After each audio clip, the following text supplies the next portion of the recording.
floor. Senator from New Hampshire is recognized. Thank you, Mr. President. You know, I agree with my colleague from Oklahoma. I don't think there's a single senator in this chamber who doesn't recognize that we've got to deal with the debt and the deficit this country's facing. But the reality is we are not going to deal with that on the 12% of the budget that's non-defense discretionary spending. We've got to look at mandatory spending. We've got to look at tax reform. And we need to do it in a thoughtful way that recognizes we need to invest in our future and make the cuts where we can do it without harming the future of this country. And, Mr. President, I'm really sad that we're here at the 11th hour on the floor of the Senate looking at a probable government shutdown at midnight tonight. You know, it didn't have to be this way.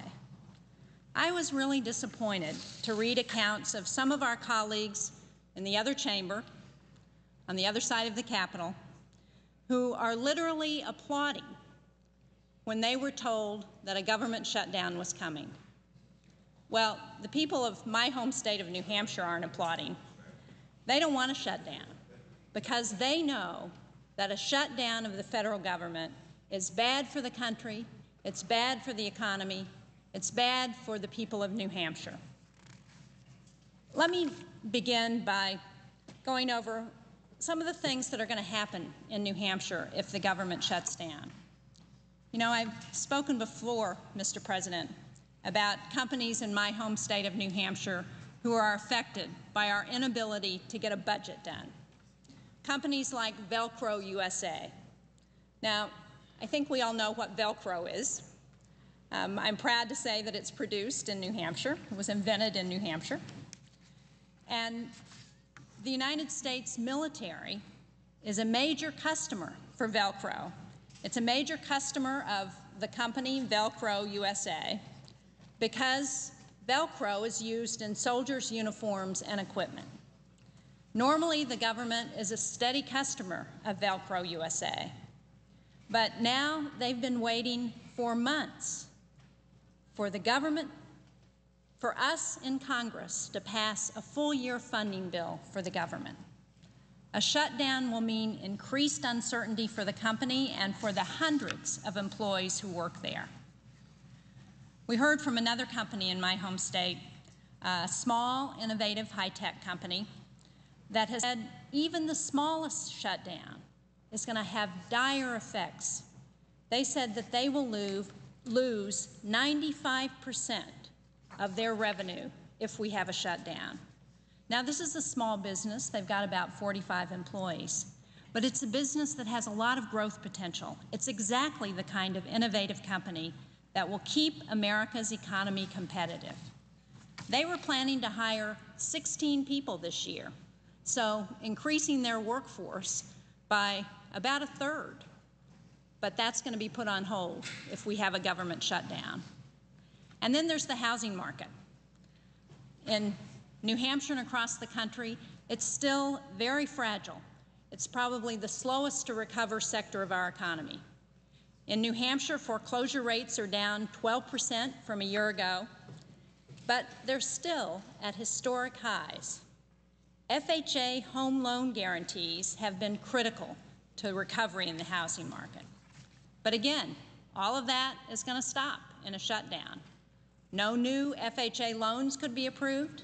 If you have a closing schedule, if you're trying to buy a foreclosed home or any home with FHA help, the deal is, or at least it's going to be on hold.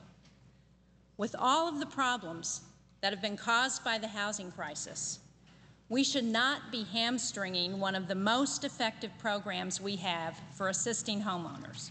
And that's what we're going to do if there's a government shutdown.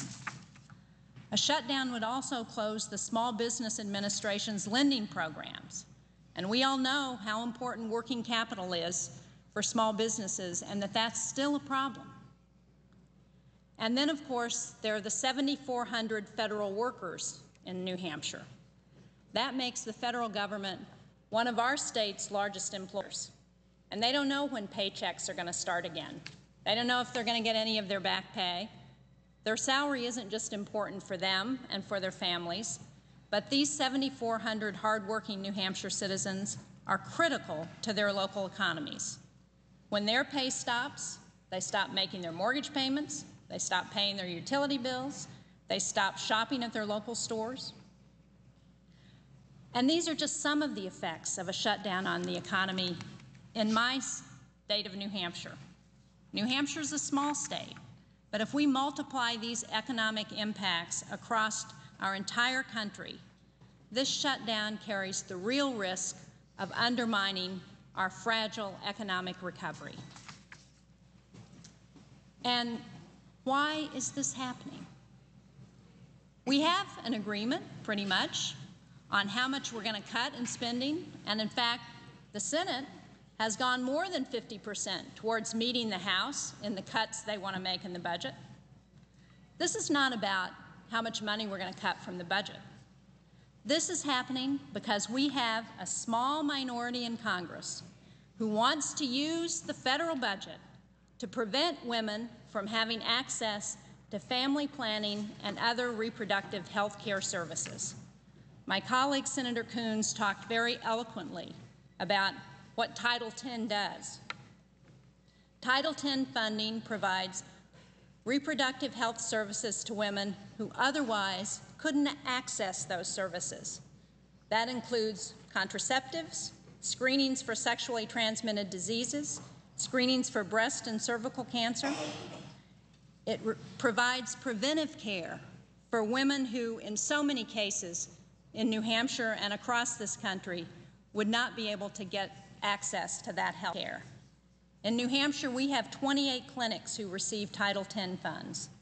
That includes community health centers, health department clinics, and hospital outpatient clinics, as well as Planned Parenthood. This fight is not about reducing our debt. It is time now to put ideology aside, to work together in a bipartisan way, to get this budget back on track and passed, so the people of this country can be confident that we are going to continue the economic recovery that has started and make sure we can put people back to work and support the small businesses and the people of this country who depend on the work we do here in Washington. Thank you very much, Mr. President. I yield the floor. Senator from Georgia is recognized. Mr. President.